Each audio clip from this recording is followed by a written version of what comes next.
बार के मानसून में आसमान से बरसती आफत से लोगों की जिंदगी मुसीबत में पड़ने लगी है। पहाड़ों से लेकर मैदान तक बारिश, भूस्खलन, बाढ़ और जलजमाव से लोग परेशान हैं। हालांकि देश के ज्यादातर हिस्सों में धूप खिली हुई है, लेकिन आने वाले 4 दिनों के लिए मौसम विभाग की चेतावनी से लोग सहमे हुए हैं, क्योंकि पिछले दिनों की बारिश में पहाड़ ने खतरनाक हालात का सामना किया है।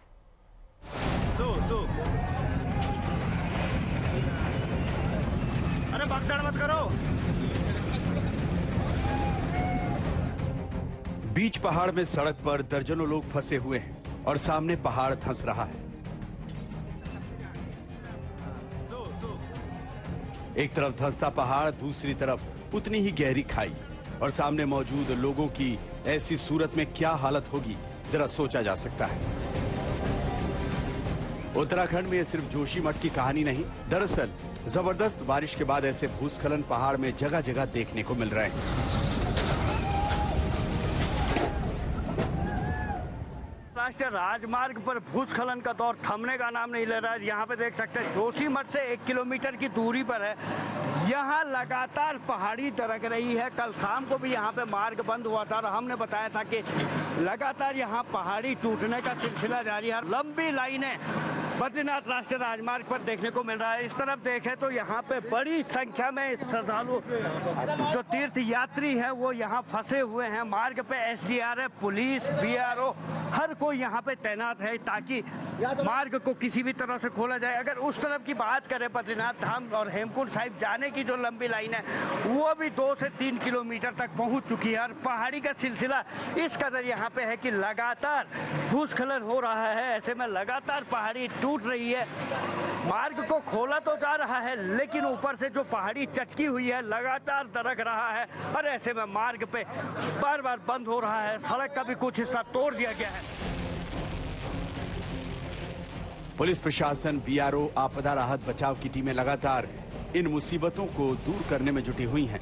लेकिन 4 धाम यात्रा के लिए आने वाले यात्रियों की तादाद इतनी होती है कि 1 घंटे के लिए भी मार्ग बाधित होने पर लंबा जाम लगने लगता है। ये सुबह थोड़ा सा मलबा नीचे आया था, उसके बाद हमने क्लियर कर दिया था ऑलमोस्ट 10 बजे के आसपास, लेकिन ये पूरा पहाड़ जो आप देख सकते हैं नीचे खिसक गया है। इसमें अभी हमने दोनों तरफ से मशीन्स लगवा दी है अपनी, उधर से भी है, इधर से भी रॉक ब्रेकर है और नीचे से भी और मशीन्स आ रही हैं। बाकी थोड़ा रास्ता बन जाए, इसकी ब्लास्टिंग हम करने का प्लान है। बड़ा पत्थर है तो जैसे ये कंप्लीट हो जाएगा हमारा प्लान है आज रात को लेट नाइट काम करके इसको ओपन करेंगे। कल वोटिंग भी है, थोड़ा उसके लिए भी जल्दी खोलने की हमारा प्रयास रहेगा। ऐसी सूरत में जब लगातार भूस्खलन से बद्रीनाथ राष्ट्रीय राजमार्ग बंद हो गए और उपचुनाव के लिए चुनाव कर्मियों को बूथ तक पहुंचना था, तो उन्हें जंगलों और पहाड़ों में पगडंडियों के रास्ते अपने मुकाम तक पहुंचना पड़ा। गाड़ी वहाँ तक आए, यहाँ तक क्या करना है, 27-2.5 से इधर जा रहे हैं। वो सरकार जैसे कल क्या क्या करता है, वोट देने जा रहे हैं। वोट देने जा रहे हैं। तो अभी हम 5 किलोमीटर तक वो चल गए। बड़ी दिक्कतें हो रही हैं। हालांकि इसमें हम शासन को भी वो नहीं देते हैं, प्रशासन को भी दोस्तों की प्राकृतिक आपदा आ गई तो इसमें दोस्त दे सकते हैं। 8 बजे चमोली से चला हूँ और अब जाकर के 4 बज चुका है और अब जाके मैं यहाँ तहसील जोशीमठ में पहुँचा हूँ। लगभग 3 से लेकर के 4 किलोमीटर हम पैदल चल के आ रहे हैं।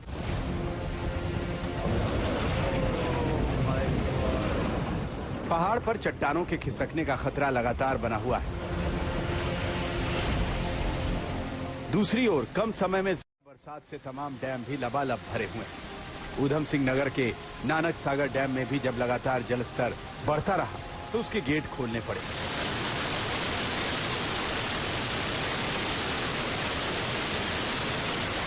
हालात ये है कि जबरदस्त बारिश के कारण नीचे के पूरे रिहायशी कॉलोनी में जल जमाव हो चुका है। हालांकि बारिश बंद होने से लोगों को राहत मिली है, लेकिन मौसम विभाग ने अगले 4 दिनों में फिर जोरदार बारिश का अलर्ट जारी किया है। उत्तराखंड के ही हल्द्वानी में भी जोरदार बारिश के कारण रिहायशी कॉलोनियां पानी से डूबी दिखी। स्थानीय प्रशासन के सामने पहली चुनौती बाढ़ का पानी निकालने की है और जिन लोगों के घर बाढ़ के कारण टूट गए हैं उन्हें राहत के लिए मुआवजे भी बांटे जा रहे हैं। उत्तराखंड के सीएम पुष्कर सिंह धामी खुद बाढ़ में हुए नुकसान का जायजा लेने के लिए कुमायूं मंडल में हल्द्वानी, बनबसा, टनकपुर, सितारगंज, खटीमा और अन्य प्रभावित क्षेत्रों का हवाई सर्वेक्षण कर रहे हैं। बारिश और बाढ़ के कारण हुए हादसे में खटीमा से लेकर सितारगंज के इलाकों में अब तक कई लोगों की मौत हुई। उधर उधम सिंह नगर के पचोरिया इलाके में आई बाढ़ से हुई बर्बादी की तस्वीरें अब सामने आने लगी। जोशीमठ से कमल नयन सिलोड़ी के साथ आज तक ब्यूरो।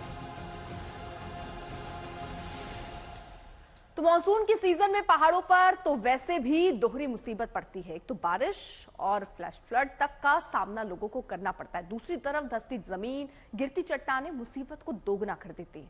लेकिन पहाड़ों के अलावा मैदानी इलाकों में भी बारिश और बाढ़ का कहर मामूली नहीं है। आपको उत्तर प्रदेश के हालात जरा दिखाते हैं।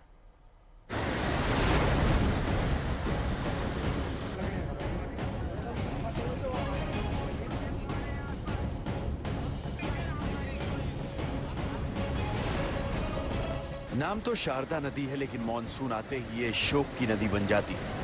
शारदा नदी ने कालीनगर और पूरनपुर के 3 दर्जन से ज्यादा गांवों में कब्जा जमा रखा है। सड़क पर नाव चल रही है, घरों में पानी की घुसपैठ है, घरों की छतें ही लोगों की शरण स्थली बन गई हैं। हालात ऐसे खराब हो गए हैं कि एनडीआरएफ टीम को बचाव के लिए उतरना पड़ा। 1, 2, 3, 4, 5 ये आंकड़ा काफी बड़ा है। करीब 1400 लोगों को एनडीआरएफ ने सुरक्षित बाहर निकाला है। पीलीभीत में कई लोगों को एयरलिफ्ट करके पानी से बाहर निकाला गया। तस्वीरें देखिए, पूरनपुर के निचले इलाके में पानी भर गया है। इसके बावजूद भी लोग अपनी जान जोखिम में डालकर कार से निकलने का प्रयास कर रहे हैं। देखिए किस तरह से ये कार पूरे तरीके से पानी में डूब गई है और लोग बड़ी मशक्कत कर कार को पानी से बाहर निकाल रहे हैं। पीलीभीत में कचहरी समेत ऑफिस कॉलोनी में भी कई फुट पानी भर गया है। अधिकारियों ने होटल या फिर सरकारी गेस्ट हाउस की शरण ले रखी है। जमीन से लेकर आकाश तक रेस्क्यू चल रहा है, बचाव कार्य चल रहा है। वहीं डीएम और एडीएम लगातार शासन प्रशासन से वीडियो कॉन्फ्रेंसिंग के जरिए बात कर रहे हैं। अब देखना यह है कब शारदा का पानी कम होता है, क्योंकि बरसात तो बंद हो गई है, लेकिन देखिए पानी अभी तक नहीं रुका है। पानी लगातार बढ़ता जा रहा है, ये शहर की तरफ पानी जा रहा है। और यहाँ पर कुछ लोग खड़े हैं, उनसे हम बात करते हैं। क्या मंजर है अब कल से अब तक? अब तक मंजर ये है भाई साहब कि शहर का पानी जो है लगातार बढ़ता जा रहा है। ऊपर से तो बारिश रुकी हुई है, यहाँ का पानी जो है लगातार बढ़ता जा रहा है, जिसका निकास न होने के कारण जल भराव है।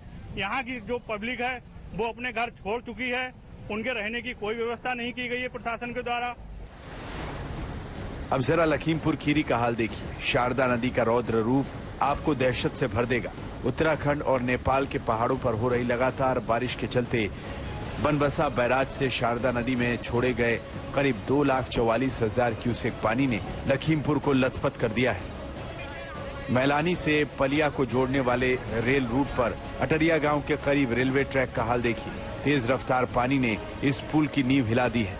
मिट्टी पानी से बह गई और ये पुल हवा में लटक गया है।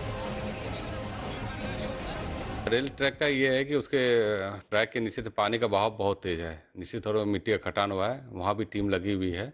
और एहतियातन जो है आवागमन जो ट्रेन का है उसको अभी बंद किया गया। और एक तस्वीर कन्नौज की भी देखिए, कैसे नदी की तेज धार ने सड़क को 2 हिस्से में काट कर रख दिया है। आज तक ब्यूरो।